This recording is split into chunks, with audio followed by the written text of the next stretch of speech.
And I'm joined in the studio now by Belle Lupton for a look at the international press. Hi, Belle. Hi, Molly. We're going to start off with this groundbreaking trial that's taking place today at The Hague. This says the former Ivory Coast president, Laurent Gbagbo, is on trial. Yes, and although it might be getting our headlines, it's actually not getting as much international news coverage as you might think.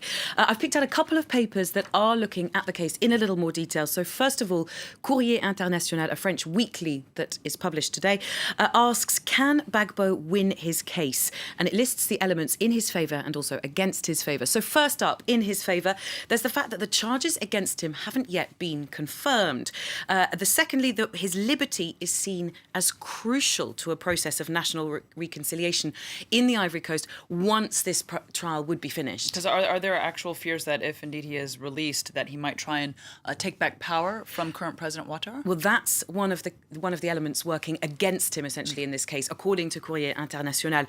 He's 70 years old now, and according to Ivory Coast law, he has until 75 if he wants to put in a candidature to run for president again.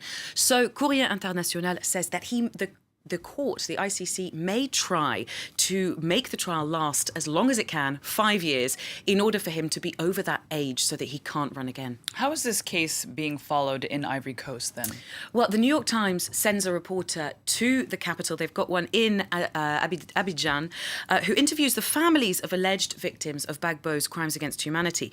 But the article actually focuses on the role of the ICC in all of this. So it says it's going to be a test for this quite young international court.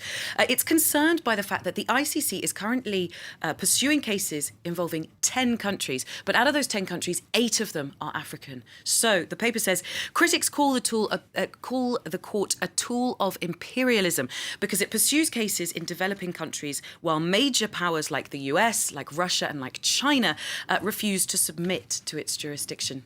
All right. Well, Belle, one story that is certainly being followed closely here. This is the Iranian president's visit here to the capital. Yes, and there were high hopes for this visit with direct talks between the two heads of states expected. The state-run Tehran Times in Iran runs an opinion piece by a former diplomat and also colleague of President Rouhani, putting the ball firmly in France's court. It falls on Paris, he says, to decide whether it will just seek to sign a few trade agreements with Iran or whether it will seize this historic opportunity to foster a durable relationship with Iran. And Le Monde, a French paper, replies, apparently welcoming the Iranian president to Europe. But the headline has a decidedly sarcastic undertone. We've got the Bienvenue en Europe, welcome, but the undertone is explained in a Libération cartoon. Another French paper, Rouhani is seen looking at the covered sculptures here in a European museum. The caption of his aide, who's just behind him, says, oh, he likes them a lot. They're very contemporary. Now, of course, that is a joke playing on the fact that Italy, when Rouhani was there earlier this week, covered up nude statues, fearing that the exposed genitalia might offend the leader of the Islamic Republic.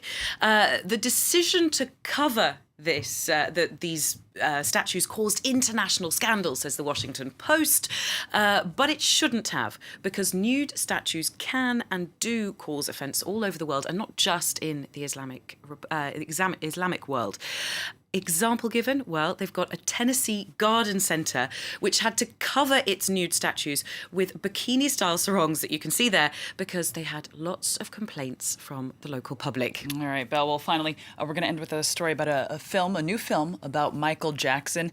That's in the works, but it's already stirring controversy. Tell us why. Well, it's because they've chosen white actor Joseph Fiennes to play Michael Jackson, which seems an odd choice given this is an African-American singer that we're talking about. Now, the Daily Beast goes straight for the jugular, saying the casting is a symptom of a deeper sickness that movie makers are only now beginning to treat. Slate magazine has a more nuanced and quite, it's brilliantly written, it's very acerbic piece here, which admits that given Michael Jackson's ever-morphing physical appearance, colour casting might seem like a legitimate thing to ponder. After all, we have a black actor, Flex Alexander, who was cast as the King of Pop in a TV movie. Now, this writer here says he appeared to be covered in baby powder, which obviously didn't look particularly great. So maybe it does make sense after that to put a white actor in the role. But the writer concludes, nope, you can't just cast a white guy to play Jackson. You get a black guy because MJ was black even when he was white. And she follows up saying, find a black actor who can capture his complexities, his femininity, his naivety, and his black cultural upbringing, and invest in better makeup. Because, of course, if there is one thing that Michael Jackson did teach us, it is that nothing is as simple as black or white. It certainly is very true. All right, Belle, thank you very much for that. And actually, they could have perhaps had two different actors playing Michael Jackson over the stage of his career. You never know. Yeah. But indeed, it's certainly also a question of makeup, Belle. Thank you very much for that. And for more from Belle Upton, you can always head to our website. That's france24.com/inthepress.